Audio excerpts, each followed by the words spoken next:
Good morning guys. ഇത് ഇന്നലെ എനിക്ക് വന്നൊരു മെസ്സേജാണ്. ആക്ച്വലി ഇയാൾക്ക് എതിരെ സൈബർ സെല്ല് നോട്ട് ചെയ്ത് നമ്മൾ ജസ്റ്റ് സൈബർ സെല്ലിനെ നോട്ട് ചെയ്തിട്ട് നമ്മൾ ഡിഫാം ചെയ്യുന്ന രീതിയിലൊരു കമൻറ്റ് വന്നു. ആക്ച്വലി ഞാൻ നിങ്ങളോട് പറയുന്നത് കുറേ പ്രാവശ്യം ഞാൻ നിങ്ങളോട് സംസാരിച്ച കാര്യമാണ്. എൻ്റെ വീഡിയോസ് കാണുമ്പോൾ നിങ്ങൾക്ക് അഭിപ്രായം പറയാം, പക്ഷേ മാന്യമായ രീതിയിൽ അഭിപ്രായം പറയാം. കാരണം ഞാൻ എൻ്റെ വീട്ടിലിരുന്ന് എൻ്റെ പേജിൽ ഞാൻ വീഡിയോസ് ഇടുന്നു. അതിന് കുറേ ആൾക്കാർ വന്നിട്ട് നീ ആരാ പറയാൻ, എനിക്ക് വരെ പണിയൊന്നുമില്ല. ആക്ച്വലി ചോദിക്കുന്നവർക്കാണ് പണിയില്ലാത്തത്. കാരണം എൻ്റെ പണി ഞാൻ വൃത്തിക്ക് എടുത്ത് പോകുന്നുണ്ട്. നിങ്ങൾക്ക് ഈ കമൻ്റ് ഇടുന്ന ആളുകൾക്ക് ഇപ്പോഴും എനിക്കൊരു കുടുംബമുണ്ട്, എനിക്കൊരു ഫാമിലി ഉണ്ട്, എനിക്കൊരു മോളുണ്ടെന്ന് പോലും ഓർക്കാതെ നിങ്ങൾ ഈ സംസാരിക്കുന്ന സംസാരം, നിങ്ങൾക്ക് ധൈര്യമുണ്ടോ നേരിട്ട് വന്ന് സംസാരിക്കാൻ? നിങ്ങൾക്ക് ധൈര്യമുണ്ടോ നേരിട്ടൊന്ന് സംസാരിക്കാൻ? ഞാൻ എൻ്റെ പേജിൽ വീഡിയോസ് ഇട്ട് പോകുന്നുണ്ട്. നിങ്ങളുടെ വീട്ടിൽ അരി വേവാതിരിക്കുകയോ, നിങ്ങളുടെ വീട്ടിൽ എന്തെങ്കിലും പ്രശ്നങ്ങളുണ്ടാവുകയോ, അല്ലെങ്കിൽ നിങ്ങൾക്ക് ബാത്റൂമിൽ പോകാൻ പറ്റാത്ത അവസ്ഥയോ അപ്പിടാൻ പറ്റാത്ത അവസ്ഥ വല്ലതും ഉണ്ടോ? ഇല്ല അല്ലേ? അപ്പോൾ അഭിപ്രായ സ്വാതന്ത്ര്യം എല്ലാവർക്കും ഉണ്ട്. പക്ഷേ നമുക്ക് സോഷ്യൽ മീഡിയ ആണ്, ഇത് ഇങ്ങനെയാണ്, ഇവിടെ ഇങ്ങനെ വരുമെന്ന് പറഞ്ഞ് മിണ്ടാതെ ഇരിക്കാൻ പറ്റത്തില്ല. പല ആൾക്കാരും പറയുന്നുണ്ട് റിപ്ലൈ കൊടുക്കണ്ട, ഇഗ്നോർ ചെയ്തോളാൻ. പക്ഷേ എൻ്റെ വീട്ടിൽ എൻ്റെ അമ്മയെ പറയുക, അച്ഛനെ പറയുക, മോളെ പറയുക, ഇതിൻ്റെയൊക്കെ കോൺസിക്വൻസസ് എന്താ നിങ്ങൾ ചിന്തിച്ചിട്ടുണ്ടോ? ലീഗലി ഇറങ്ങി പോയി കഴിഞ്ഞിട്ടുണ്ടെങ്കിൽ നിങ്ങൾ അതിനെ എത്രത്തോളം ഫേസ് ചെയ്യേണ്ടി വരുമെന്ന് ചിന്തിച്ചിട്ടുണ്ടോ? ഇത് കമൻറ്റ്, ഓപ്പൺ കമൻറ്റ് ഇട്ടിട്ട് അയാൾക്കെതിരെ നമ്മൾ അത് സൈബർ സെല്ല് റിലേറ്റഡ് പോയി കഴിയുമ്പോൾ അയാൾ വന്ന് ഇട്ട കമൻ്റാണ് ഇത്. അപ്പോൾ എന്തിനാണ് പബ്ലിക്കലി ഷോ ഓഫ് കാണിച്ചിട്ട് പിന്നാമ്പുറത്ത് വന്നിട്ട് സോറി പറയാനും കരയാനും മെഴുകാനും നിൽക്കുന്നത്?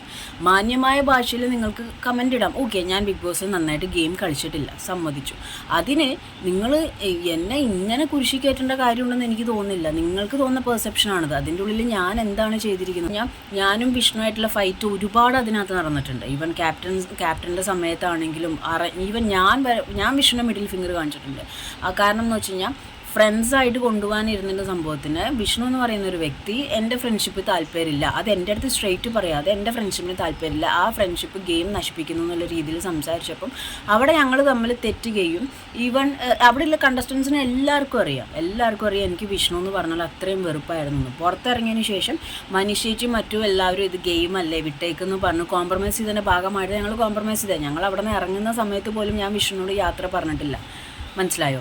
അപ്പോൾ നിങ്ങൾക്ക് തോന്നിയത് വിളിച്ചു പറയാനുള്ളതല്ല സോഷ്യൽ മീഡിയ. കാരണം ഇത് ലീഗലി പോകുമ്പോൾ നിങ്ങളെ വിളിപ്പിക്കുകയും നിങ്ങളുടെ കുടുംബക്കാരടക്കം സ്റ്റേഷനിൽ വന്ന് ഇന്ന് ഇത് ഫേസ് ചെയ്യേണ്ട ഒരു അവസ്ഥ വരും. കാരണം ഇപ്പോൾ നിങ്ങളിടുന്ന കമൻറ്റ് നീ അങ്ങനത്തവളല്ലേ ഇങ്ങനത്തവളല്ലേ എന്ന് സ്റ്റേഷനിൽ വന്ന് കഴിഞ്ഞിട്ട് എന്തർത്ഥത്തിലാണ് നിങ്ങളിത് സംസാരിച്ചത്? ഈ കുട്ടിയെ നിങ്ങൾക്കറിയോ? ആ കുട്ടി വീഡിയോ ചെയ്യുന്നതിന് നിങ്ങൾക്ക് എന്താണ് വിഷയം? അപ്പോൾ നിങ്ങൾ എന്ത് പറയും? വീഡിയോ കണ്ടു, കമൻറ്റ് ബോക്സ് ഓൺ ആയതുകൊണ്ട് കമൻറ്റ് ഇട്ടു, അതിനുള്ളതല്ലേ കമൻറ്റ് ബോക്സ് എന്ന് ചോദിച്ചു കഴിഞ്ഞാൽ അതൊരു പോലീസിൻ്റെ മുന്നിൽ വെച്ച് അല്ലെങ്കിൽ ഒരു വുമൻസിൽ വനിതാ ഇവരുടെ മുന്നിൽ വെച്ച് ചോദിച്ചാൽ അത് വേർത്താവും? നിങ്ങളുടെ ഭാഗത്ത് ന്യായം ഉണ്ടെന്ന് നിങ്ങൾ ചിന്തിക്കുന്നുണ്ടോ? ഞാൻ കുറേ പ്രാവശ്യം പറഞ്ഞിട്ടുള്ളതാണ്. ഈ സൈബർ ബുള്ളിങ് ബിഗ് ബോസ് കഴിഞ്ഞതിന് ശേഷം സൈബർ ബുള്ളിങ് ഇപ്പോൾ സൂര്യ ദിൽഷയൊക്കെ ഇട്ടിരിക്കുന്നതിന് കയ്യും കണക്കൂല. മനസ്സിലായോ? അപ്പോൾ എല്ലാവരും മനുഷ്യന്മാരാണ്. ഇങ്ങോട്ട് പറയുമ്പോൾ ഞാൻ അങ്ങോട്ട് തിരിച്ചു പറയുന്നത് എന്താണെന്ന് വെച്ച് കഴിഞ്ഞാൽ എനിക്ക് അതിനുള്ള ഗറ്റ്സ് ഉണ്ട്. നിങ്ങൾ നേരിട്ട് വന്നിട്ട് ഇമാതിരി വൃത്തിയോട് പറഞ്ഞാൽ അത് കംപ്ലീറ്റ് ആവില്ല. ഇപ്പോഴും പല ഇതിലും നമ്മൾ സൈബർ ഇതിലേക്ക് നമ്മൾ നോട്ട് ചെയ്ത് കാര്യങ്ങൾ കൊടുക്കുന്നുണ്ട്. കാരണം എന്ന് വെച്ച് കഴിഞ്ഞാൽ ഇത് ഒരാളുടെ ഒരു ഷോയിൽ നമ്മൾ പോയി എന്നുള്ള ബേസിൽ സൊസൈറ്റിക്ക് ഒരാളുടെ ലൈഫ് നശിപ്പിക്കാനുള്ള ഇതൊന്നുമില്ല. മനസ്സിലായോ? നിങ്ങൾ ഈ പറയുന്നത് നിങ്ങളുടെ കുടുംബക്കാരെ പറ്റിയിട്ട് അല്ലെങ്കിൽ നിങ്ങളുടെ ഭാര്യയോ നിങ്ങളുടെ ഇതിനെ പറ്റിയിട്ട് അങ്ങനെ സംസാരിക്കുമ്പോൾ നിങ്ങളുടെ മാനസികാവസ്ഥ നിങ്ങളൊന്ന് ചിന്തിച്ച് നോക്കുകയെ. മാന്യമായ രീതിയിൽ കമൻറ്റ് ഇടാക്കുകയും ഇത് ഏത് വീഡിയോ ഇട്ടാലും അതിൻ്റെ താഴെ Vishnu and we know each other. എൻ്റെ അമ്മയ്ക്കും അറിയാം, അവിടെ ഉള്ളവർക്കും അറിയാം, നമ്മൾ ഇവിടെ പുറത്ത് ഒരു വിഷയവും ഇല്ലാതെ നല്ല ഫ്രണ്ട്ലി മാനറിൽ പോകുന്നു. പുറത്തുള്ള ആളുകൾക്കാണ് ഇപ്പോഴും വിഷയം. എനിക്ക് മനസ്സിലാവുന്നില്ല അതെന്താണെന്നുള്ളത്. ഇനിയിപ്പോൾ ഞാൻ ബിഗ് ബോസിനോട് ചോദിക്കേണ്ടി വരും, എന്താണ് നിങ്ങൾ എഡിറ്റഡ് വേർഷൻസ് എന്തൊക്കെയാണ് പുറത്തേക്ക് ഇട്ടത്? പിന്നെ ഹഗ് ചോദിക്കുന്ന ഇത്രയും വൃത്തികെട്ട ഒരു കാര്യമാണോ? എനിക്ക് മനസ്സിലാവുന്നില്ല. ഈ ചോദിക്കുന്നവർ കാണിക്കുന്ന വൃത്തികേടുകളൊന്നും പുറത്തേക്ക് വരുന്നില്ല. ഇപ്പോൾ ജാസ്മിൻ്റെ കാര്യം സംസാരിക്കുമ്പോഴും എനിക്ക് നന്നായിട്ട് അറിയാം ഇപ്പോൾ ജാസ്മിൻ കാണിക്കുന്ന മാതിരിയുള്ള ഒരു സംഭവം. കാരണം ഞാൻ അതിൻ്റെ ഉള്ളിൽ എങ്ങനെയായിരുന്നു നിന്നിരുന്നത്, വിഷ്ണുവിന് തന്നെ ഈവൻ ചോദിച്ചാൽ മറ്റ് കണ്ടസ്റ്റൻസിനാണെങ്കിലും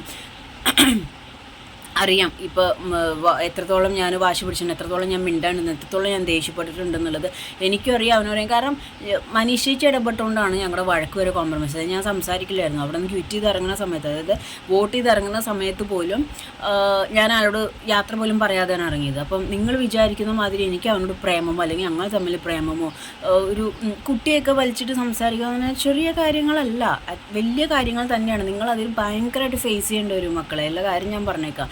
ചെറുതൊന്നും അല്ല അത്. കാരണം എന്ന് വെച്ച് കഴിഞ്ഞാൽ സംസാരിക്കാനുള്ള ഫ്രീഡം ഉണ്ട് എന്ന് വെച്ചിട്ട് നമ്മൾ അതിന് അത്ര ഇമ്പോർട്ടൻസ് കൊടുത്ത് ലീഗലി ഇന്ന ആൾക്ക് ഒരു ഇത്രയും ഇതിൽ ഡിഫാം ചെയ്ത് അതിൻ്റെ പണിഷ്മെൻറ്റ് അതൊക്കെ പോരാഞ്ഞിട്ട് ഇത്ര പബ്ലിക്കിൽ ഇൻസൾട്ട് ചെയ്തതിന് ഇത്ര എമൗണ്ട് കെട്ടി വെക്കണം എന്ന് പറഞ്ഞാൽ ഇതൊന്നും നിങ്ങൾക്ക് താങ്ങാൻ പറ്റുന്ന കാര്യമല്ല. അതിപ്പോൾ എൻ്റെ കാര്യത്തിൽ മാത്രമല്ല, ഏതൊരാളുടെ അവർ ഇത് വിട്ടുകളയുന്നത് സോഷ്യൽ മീഡിയ ഇങ്ങനെയാണെന്ന് വിചാരിച്ചാണ്. പക്ഷേ അവരുടെ കുടുംബത്തിലോട്ട് കാര്യങ്ങൾ കയറി തുടങ്ങിക്കഴിഞ്ഞാൽ ആരായാലും റിയാക്ട് ചെയ്തു. ഇപ്പോൾ ഞാൻ അങ്ങനെ പറഞ്ഞിട്ട് വലിയ കാര്യമൊന്നുമില്ല, എന്നാലും വെറുതെ വള്ളി വാങ്ങിച്ചു വെക്കേണ്ട, അതിന് ഹ്യൂജ് എമൗണ്ട് അടച്ചു വെക്കേണ്ടവരും അകത്ത് കിടക്കേണ്ട അവസ്ഥ തന്നെ പലതും വരും. കാരണം എന്ന് വെച്ച് കഴിഞ്ഞാൽ നിങ്ങൾ ആ രീതിയിലാണ് കാര്യങ്ങൾ സംസാരിച്ച് തീർക്കുന്നത്, മനസ്സിലായോ? കാരണം ഞാൻ ആലോചിക്കുന്നുണ്ട്, ഞങ്ങൾ തമ്മിൽ ഫൈറ്റായിരുന്നു ഒരു ടൈം വരെ. ഞങ്ങൾ നല്ല ഫ്രണ്ടിൽ ഇത് പോയിട്ട് വിഷ്ണു എന്ന് പറയുന്ന വ്യക്തിക്ക് ഫ്രണ്ട്ഷിപ്പ് താല്പര്യമില്ലെന്ന് എൻ്റെ അടുത്ത് പറയാതെ വേറെ ആൾക്കാരോട് പറഞ്ഞിട്ട് അതിൻ്റെ ഉള്ളിൽ വേറെ കണ്ടസ്റ്റൻസ് പറഞ്ഞാണ് ഞാൻ അറിഞ്ഞത്. പിന്നെ ആ വ്യക്തിയോട് സംസാരിക്കാൻ നിന്നിട്ടില്ല. എവിടേക്കുണ്ടോ ഞാൻ അവനൊക്കെ ട്രിഗർ ചെയ്തിട്ടേ ഉള്ളൂ, മനസ്സിലായോ? പിന്നെ ഹഗ് ചെയ്തെന്ന് പറഞ്ഞു. നിങ്ങളുടെ വർത്തമാനം കേട്ടാൽ തോന്നുന്നു ഞാൻ വിഷ്ണുവിനെ കല്ലെടുത്ത് എറിഞ്ഞ് അല്ലെങ്കിൽ കാല് വട്ടം വച്ചു വീഴ്ത്തി മാരകമായിട്ട് അവൻ്റെ സമ്മതം ഇല്ലാതെ കെട്ടിപ്പിടിച്ചിട്ടാണ്. അവൻ തന്നെ ഇങ്ങോട്ടൊന്ന് എത്ര പ്രാവശ്യം കെട്ടിപ്പിടിച്ചിട്ടുണ്ട്. മ്യൂച്വൽ കൺസെൻറ്റോട് കൂടിയിട്ടുള്ള ഞങ്ങളുടെ ഹഗ്ഗിൽ നിങ്ങൾക്ക് എന്താണ് ഇത്ര ചൊറി? നിങ്ങൾ ആരെയും ഹഗ് ചെയ്യാറില്ലേ?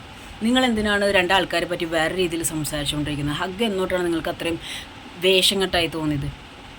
എനിക്ക് മനസ്സിലാവുന്നില്ല. നിങ്ങൾ ജനിച്ചിട്ട് ഇതുവരെ ഒരാളെയും ഹഗ് ചെയ്തിട്ടില്ലേ?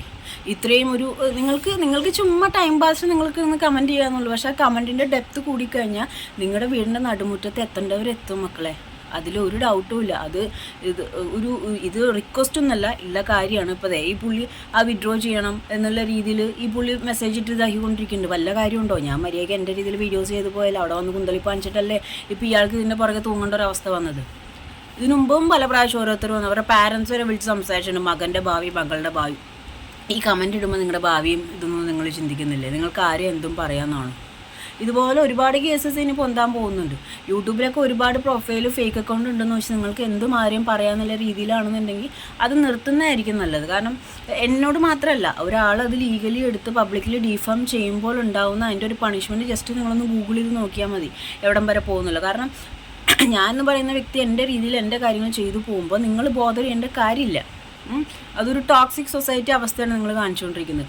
എന്നിട്ട് ഇങ്ങോട്ട് പറയുന്നതിന് തിരിച്ച് മറുപടി കൊടുക്കുമ്പോൾ തിരിച്ച് മറുപടി കൊടുത്തത് ശരിയായില്ല. എൻ്റെ തന്തയ്ക്കും തള്ളയ്ക്കും എൻ്റെ വീട്ടിലിരിക്കുന്ന കൊച്ചിനെ വിളിച്ചു കഴിഞ്ഞിട്ടുണ്ടെങ്കിൽ അവൻ്റെ തറവാടിനെ വരെ ഞാൻ വിളിക്കും. കാരണം കേട്ടിരിക്കുന്ന ശീലം എനിക്കില്ല. നിങ്ങൾ ഫേക്ക് അക്കൗണ്ടിൽ കൂടെ കുണയ്ക്കുന്ന സംഭവങ്ങൾ ഞാനിപ്പോൾ വീഡിയോയിലൂടെ നിങ്ങളോട് സംസാരിക്കണം, അല്ലെങ്കിൽ നിങ്ങൾ നേരിട്ട് വന്നിട്ട് സംസാരിച്ചാൽ ആ വാക്ക് നിങ്ങളെ കൊണ്ട് കംപ്ലീറ്റ് ചെയ്യിപ്പിക്കാൻ ഞാൻ സമ്മതിക്കില്ല. കാരണം നിങ്ങൾക്ക് എന്നെ പറയാനുള്ള യോഗ്യത ഇല്ലെന്നല്ല പറയേണ്ട ഒരു ആവശ്യമില്ല. നിങ്ങളുടെ വീട്ടിൽ വന്നിട്ട് ഞാൻ വെറുതെ വലിഞ്ഞു വരുമെന്ന് തെറി പറഞ്ഞാൽ എന്തായിരിക്കും അവസ്ഥ? അല്ലെങ്കിൽ നിങ്ങളുടെ വീട്ടിൽ നിങ്ങൾ ഗേറ്റ് തുറന്നിട്ടേക്കാണ്, ഓപ്പോസിറ്റ് നിൽക്കുന്ന വീട്ടിലെ ചേച്ചി ഉള്ള തീട്ട മുഴുവനും നിങ്ങളുടെ വീടിൻ്റെ മുറ്റത്തോണ്ട് ഇട്ടിട്ട് അവർ പറയണം ഗേറ്റ് തുറന്നിട്ടേക്കണ കൊണ്ട് ഞാൻ ഇട്ടാന്ന് പറഞ്ഞു കഴിഞ്ഞാൽ നിങ്ങൾ ആ ശരി ചേച്ചി ഓരോ മൂലയ്ക്ക് ഓരോ വീസ് അപ്പിട്ടോ എന്ന് പറഞ്ഞ് നിങ്ങൾ സമ്മതിക്കും? അപ്പം കുറച്ചൊക്കെ എത്തിക്സും മാന്യത കാണിക്കുക. നിങ്ങളിടുന്ന കമൻറ്റ് നിങ്ങൾ തഗ്ഗാൻ വേണ്ടി കാണിക്കണേയിരിക്കും, പക്ഷെ നിങ്ങളിടുന്ന കമൻറ്റ് നിങ്ങളുടെ ക്യാരക്ടറിനെ കാണിക്കും. ആ കമൻറ്റിന് തിരിച്ച് റിപ്ലൈ തരുമ്പോൾ അത് ആ വ്യക്തിയുടെ ആറ്റിറ്റ്യൂഡാണ്. കാരണം എന്ന് വെച്ച് കഴിഞ്ഞാൽ വെറുതെ പോകുന്ന ആളെ വിളിച്ചിട്ട് ഇത് എന്താണിത് എടാന്ന് വിളിച്ചു കഴിഞ്ഞാൽ എന്താ ചേട്ടാന്ന് കേട്ടിരിക്കാനായിട്ട് എന്നെ കൊണ്ട് പറ്റില്ല, ലിറ്ററലി.